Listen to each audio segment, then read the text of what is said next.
Hello दोस्तों, welcome to accounting सीखो। दोस्तों, इससे पहले की वीडियोस में हम जर्नल के बारे में समझे थे, जिसमें मैं जर्नल की मीनिंग और उसकी डेफिनेशन के साथ साथ आपको यह भी बताया था कि जर्नल एंट्री कैसे की जाती है। जर्नल एंट्री करते वक्त हम डेबिट और क्रेडिट के रूल्स को कैसे अप्लाई करते हैं। पिछली 3 वीडियोज़ में हम अलग अलग ट्रांजेक्शन्स को लेकर उनकी जर्नल एंट्री करना सीखे थे। आप चाहें तो जर्नल एंट्री की सारी वीडियोज़ को क्लास 11 की प्लेलिस्ट में जाकर सीरियल वाइज देख सकते हैं। आज की पूरी कंप्लीट वीडियो लेजर के बारे में है, यानी कि इंट्रोडक्शन टू लेजर, जिसमें हम जानेंगे कि लेजर किसे कहते हैं, इसकी मीनिंग, डिफिनीशन के साथ साथ हम यह भी समझेंगे कि इसकी नीड और इम्पोर्टेंस क्या है, लेजर पोस्टिंग के रूल्स क्या क्या हैं और लेजर बनाने के क्या क्या फ़ायदे या एडवांटेज होते हैं। तो आज की वीडियो को एक बार पूरी ज़रूर देखें।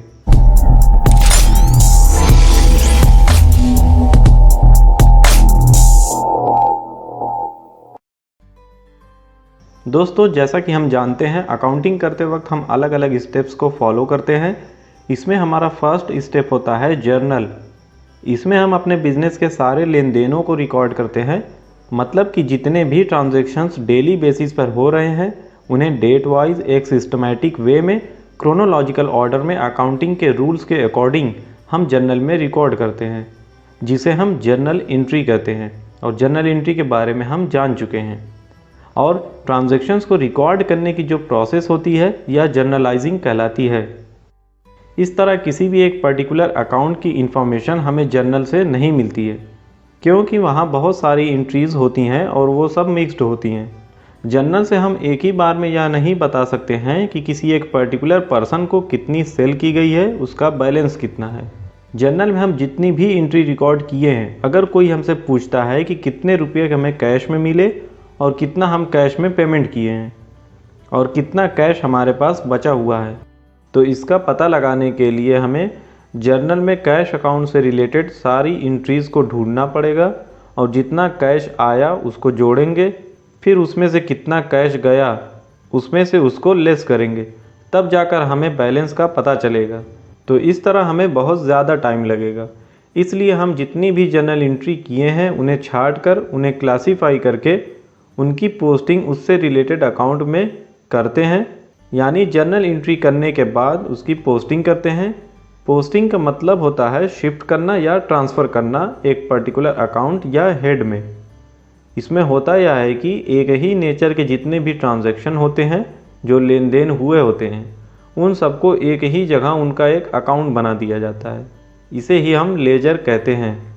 अब ऐसा इसलिए किया जाता है ताकि एक अकाउंट से रिलेटेड सारे लेन देनों की जानकारी एक बार में एक ही जगह पर मिल जाए। इस तरह जब बहुत सारे अकाउंट किसी बुक में लिखे जाते हैं या रखे जाते हैं तो इसे लेजर बुक कहते हैं। इस लेजर को हम बुक ऑफ फाइनल एंट्री भी कहते हैं, क्योंकि ट्रांजैक्शन को पहले जर्नल या सब्सिडरी बुक में रिकॉर्ड किया जाता है, फिर फाइनली उसे लेजर में पोस्ट कर दिया जाता है।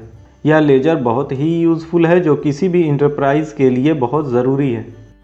इस तरह जितने भी ट्रांजैक्शंस हम रिकॉर्ड कर रहे हैं उसके अंदर जो भी अकाउंट्स इन्वॉल्व हो रहा है, चाहे वह पर्सनल अकाउंट हो, रियल अकाउंट हो या फिर नॉमिनल अकाउंट, तीनों में से कोई भी अकाउंट हो, हम इन सब का लेजर अकाउंट बनाते हैं।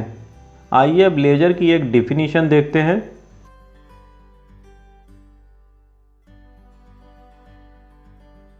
The book which contains a classified and permanent record of all the transactions of a business is called the ledger.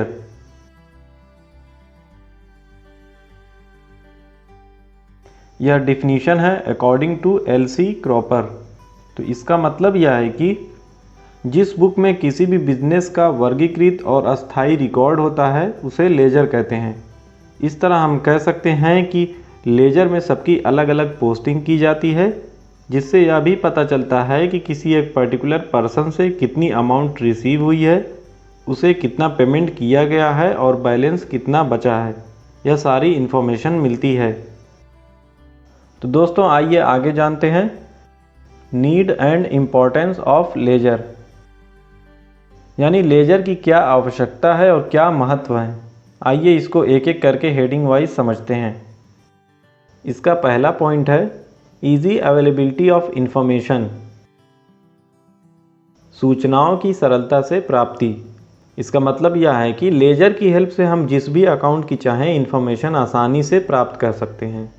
अगर हम जानना चाहते हैं कि हमने परचेज़ कितने की है, उसका बैलेंस क्या है, तो इसका पता हम परचेज़ अकाउंट से लगा सकते हैं। इसी तरह कैश, असेट्स या किसी एक्सपेंसेस आदि के बारे में भी ईजिली इन्फॉर्मेशन मिल जाती है, जो किसी भी डिसीज़न में हेल्पफुल होती है। इसका दूसरा पॉइंट है preparation of trial balance and final accounts. तलपट और अंतिम खाते तैयार करना। लेजर के ही बेसिस पर ट्रायल बैलेंस और फाइनल अकाउंट प्रिपेयर किए जाते हैं, बनाए जाते हैं। ट्रायल बैलेंस में लेजर के सारे बैलेंस को शो किया जाता है। एक तरफ सारे डेबिट बैलेंस को लिखा जाता है और दूसरी तरफ सारे क्रेडिट के बैलेंस को शो किया जाता है। और जब डेबिट और क्रेडिट दोनों साइड के टोटल इक्वल नहीं होते हैं या बराबर नहीं आते हैं, तो लेजर में हुई गलती का भी पता चल जाता है। जबकि फाइनल अकाउंट्स बनाने से बिजनेस की पोजीशन का पता चलता है। बिना लेजर के ये दोनों काम नहीं हो सकते हैं। थर्ड पॉइंट है knowledge of capital, assets and liabilities. पूंजी, संपत्तियों और दायित्वों की जानकारी। लेजर प्रिपेयर करने का एक इम्पोर्टेंस यह भी है कि अलग अलग लेजर अकाउंट बनाने से बिजनेस की कैपिटल कितनी है, असेट्स क्या क्या हैं, उसकी लायबिलिटीज़ कौन कौन सी हैं, इन सब के बारे में भी जानकारी हो जाती है। इससे बिजनेस की फाइनेंशियल पोजीशन का क्लियर पता चल जाता है। नेक्स्ट हमारा चौथा पॉइंट है इट्स सेव टाइम, यानी समय की बचत। लेजर से किसी भी पर्टिकुलर अकाउंट की इंफॉर्मेशन तुरंत और ईजिली अवेलेबल हो जाती है, जिससे कि समय की बचत होती है। और पांचवा और लास्ट पॉइंट है लीगल प्रूफ, यानी वैधानिक प्रमाण। न्यायालय की दृष्टि से भी लेजर बनाना कंपलसरी है। डबल एंट्री सिस्टम के बेसिस पर बने अकाउंट्स लीगल प्रूफ होते हैं। कानूनी विवादों में न्यायालय उन्हें लीगल प्रूफ के रूप में एक्सेप्ट करता है, स्वीकार करता है। इस तरह किसी भी बिजनेस के लिए लेजर प्रिपेयर करना बहुत ही इम्पोर्टेंट है। यह प्राइमरी बुक होती है, उसके द्वारा किसी भी अकाउंट के बारे में तुरंत जानकारी प्राप्त की जा सकती है। तो दोस्तों ये सारे पॉइंट्स थे लेजर के नीड एंड इम्पोर्टेंस के, यानी कि हमें लेजर की क्यों ज़रूरत पड़ती है और इसकी इम्पोर्टेंस यानी कि महत्व क्या है। अब अगर आप यह जानना चाहते हैं कि लेजर बनाने के क्या फ़ायदे हैं या इसके एडवांटेज क्या क्या होते हैं, तो वो भी लगभग यही सारे होंगे जो ये need and importance of laser के हैं। अब जैसे इसका एक एडवांटेज यह है कि सारे अकाउंट्स को जब अलग अलग पेज पर ओपन किया जाता है या लेजर बनाया जाता है, तो इससे सारे ट्रांजैक्शंस जो उससे एक अकाउंट से रिलेटेड होते हैं वो एक ही जगह उस लेजर में होते हैं। अब किसी भी अकाउंट के बारे में जानना हो तो उसके बैलेंस को देखकर आसानी से समझ सकते हैं। अब जैसे इसका एक एडवांटेज यह भी है कि ये जो हम लेजर बैलेंस निकालते हैं, चाहे वह डेबिट के हों या क्रेडिट के हों, इसकी हेल्प से ट्रायल बैलेंस बनाते हैं, जिसमें डेबिट के बैलेंस को एक साइड और क्रेडिट के बैलेंस को दूसरी साइड लिखते हैं। दोनों साइड का टोटल करते हैं और अगर अमाउंट सेम आती है तो इसका मतलब है कि लेजर में कोई गलती नहीं हुई है। तो इस तरह अकाउंट्स की एक्यूरेसी का भी पता चलता है। इसी लेजर के बैलेंस से trading and profit and loss account बनाते हैं और लास्ट में बैलेंस शीट प्रिपेयर करते हैं। उसमें भी यह लेजर ही इम्पोर्टेंट होता है। इस तरह लेजर के बहुत से एडवांटेज होते हैं। तो दोस्तों अब बहुत देर से हम लेजर के बारे में बातें कर रहे हैं, तो चलिए अब यह जानते हैं कि लेजर का फॉर्मेट कैसा होता है, इसे कैसे बनाते हैं। हमें यह जानना भी बहुत ज़रूरी है, क्योंकि जो भी अकाउंटिंग सॉफ्टवेयर पे हम काम करते हैं वहाँ पर हमें इस तरह के लेजर बनाने की तो ज़रूरत नहीं पड़ती है। वहाँ पर हम जनरल एंट्री यानी कि वाउचर एंट्री पास करते हैं। अलग अलग लेजर्स बनाकर वहाँ पर ऑटोमेटिक हमारी सारी डिटेल्स दिख जाती हैं। पर आइए जानते हैं कि लेजर बुक जो प्रिपेयर की जाती है उसमें लेजर अकाउंट कैसा होता है, उसका फॉर्मेट क्या होता है। तो दोस्तों ये पहले से ही मैं लेजर अकाउंट का फॉर्मेट बनाया हूँ।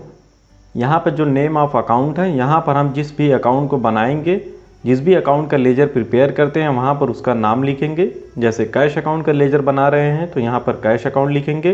परचेज अकाउंट का लेजर बना रहे हैं तो यहाँ पर परचेज अकाउंट लिखेंगे। इस तरह यह लेजर दो पार्ट में डिवाइड होता है। ये लेफ़्ट साइड डेबिट की साइड होती है और ये राइट साइड क्रेडिट की साइड होती है। इसे हम टी शेप अकाउंट भी कहते हैं, जैसा कि आप देख सकते हैं यह टी शेप में बनाया हुआ है। जैसा इसकी लेफ्ट साइड में है वैसा ही सेम यहाँ पर राइट साइड भी होता है। इसमें यह पहला कॉलम डेट का है जिसमें हम ट्रांजैक्शन की डेट लिखते हैं, और दूसरा कॉलम है या पर्टिकुलर्स का, तो इस पर्टिकुलर्स के कॉलम में हम ट्रांजैक्शंस को लिखेंगे। नेक्स्ट कॉलम है हमारा ये JF का। यह कॉलम बाकी कॉलम से छोटा बनाया जाता है। JF means journal folio. इसमें हम उस जर्नल का पेज नंबर लिखते हैं जहाँ से वह एंट्री यहाँ ट्रांसफ़र की गई है या लाई गई है। अब जैसे कोई पर्सन है, उसकी एक एंट्री पेज नंबर 2 पर है, फिर आगे अगर उसके साथ कोई ट्रांजैक्शन हुए हैं, कोई किए गए हैं, तो उसकी एंट्री पेज नंबर 4 पर हुई है। तो आगे जब हम इसकी एंट्री करेंगे तो JF के कॉलम में ये बस 4 लिख देंगे कि यह एंट्री इस पेज से आई है। इस तरह आगे हमें कोई एंट्री देखनी हो या कोई एंट्री की डिटेल जाननी हो तो इस पेज नंबर से उसे ढूंढना इजी हो जाएगा, इसलिए यह JF का कॉलम होता है। अब आप तो जानते ही हैं कि जर्नल में हम ट्रांजैक्शन को रिकॉर्ड करने के बाद उसकी एक नरेशन लिखते हैं जिसमें उसकी सारी डिटेल लिखी रहती है। इस तरह कभी भी कुछ जानना हो तो इसी पेज नंबर के थ्रू उस जर्नल में जाकर उसकी एंट्री को देख सकते हैं। नेक्स्ट कॉलम है ये हमारा अमाउंट का। इस पर्टिकुलर में हम जो भी पोस्टिंग करेंगे उसकी अमाउंट हम इसके कॉलम में लिखेंगे। तो यही 4 कॉलम जो होते हैं यही सेम इस क्रेडिट साइड भी होते हैं, जैसे कि डेट, पर्टिकुलर्स, JF और अमाउंट। बस यहाँ पर हमें इस बात का ध्यान रखना है कि डेबिट साइड हम जो भी पोस्टिंग करेंगे उसके पहले टू वर्ड का यूज़ करते हैं, और क्रेडिट साइड में जो भी पोस्टिंग हम लिखते हैं, जो करते हैं, उसके पहले हम बाई का यूज़ करते हैं। तो दोस्तों अब ये हमारा लेजर का फॉर्मेट भी क्लियर हो गया है, जिसमें हम यह जान चुके हैं कि इसमें क्या क्या लिखते हैं, यानी कौन सा कॉलम किस यूज़ में आता है। तो बस अब इस वीडियो को यहीं पर ख़त्म करते हैं। उम्मीद करता हूँ अब आप लेजर के बारे में अच्छे से समझ गए होंगे। तो नेक्स्ट वीडियो जो हमारी होगी उसमें हम कुछ ट्रांजैक्शंस को लेंगे और उसकी जर्नल एंट्री करने के बाद तुरंत उसे लेजर में उसकी पोस्टिंग करेंगे। तो इस तरह आपको और भी क्लियर समझ में आ जाएगा। तो चैनल से जुड़े रहें। अगर सब्सक्राइब नहीं किए हैं तो चैनल को सब्सक्राइब करके बेल आइकन को ज़रूर ऑन रखें, ताकि आगे की आने वाली वीडियोस की नोटिफिकेशन भी आपको मिलती रहे। और वीडियो अगर आपको यूज़फुल लगी हो तो इसे एक लाइक ज़रूर करें और अपने दोस्तों के साथ भी इसे शेयर करें। तो मिलते हैं नेक्स्ट वीडियो में। Thank you.